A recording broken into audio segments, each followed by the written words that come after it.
પોતાને કાયમી દુઃખ ભોગવવું છે કે કાયમી આત્મસુખ ભોગવવું છે? પોતે અનંતકાળથી અત્યાર સુધી માત્ર ને માત્ર દુઃખ જ ભોગવી રહ્યો છે. સંસારમાં જ્યાં સુધી પોતે કુદરતી દેહના ઋણાનુબંધથી બંધાયેલો રહેશે, કુદરતી દેહને પોતાનું માનશે, ત્યાં સુધી માત્ર ને માત્ર દુઃખ જ ભોગવવું પડશે. પોતે પોતાની અણસમજણથી એવું માને છે કે હું સંસારમાં ભૌતિક સુખ ભોગવું છું, પણ હકીકતમાં ક્ષણિક સુખનો આભાસ ભોગવે છે અને એના બદલે અનંત દુઃખ ભોગવે છે. આવી રીતે પોતે અનંતકાળથી અત્યાર સુધી સુખના નામે દુઃખ જ ભોગવી રહ્યો છે.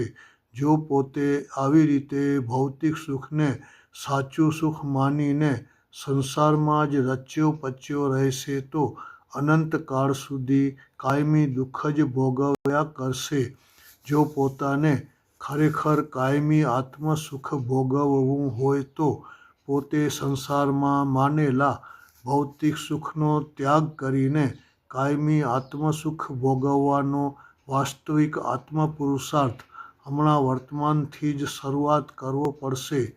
પોતે યુવાન હોય કે વૃદ્ધાવસ્થામાં હોય તો પણ આત્મસુખને પ્રાપ્ત કરવું જ પડશે.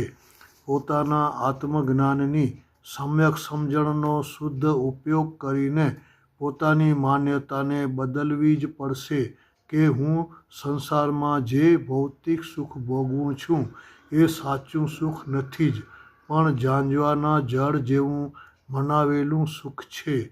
આ માન્યતા બદલવાથી પોતાના આત્મસુખને પ્રાપ્ત કરવાની વિચારધારા બદલાશે, રુચિ રસ ઉત્પન્ન થશે. પોતાના આત્મસુખને પ્રાપ્ત કરવા માટે સંસારના ભૌતિક સુખમાં ભળીને તન્માયાકારમય થવાનું નથી, પણ ભૌતિક સુખ ભોગવતી વખતે અંદરની આંતરિક અવસ્થામાં સમતા સમાધિ રાખવાની છે.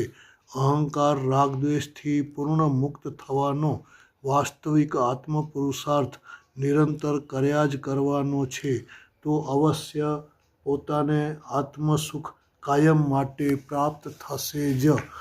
વિડીયો ગમ્યો હોય તો લાઈક કરજો, શેર કરજો અને સબસ્ક્રાઈબ કરજો જ.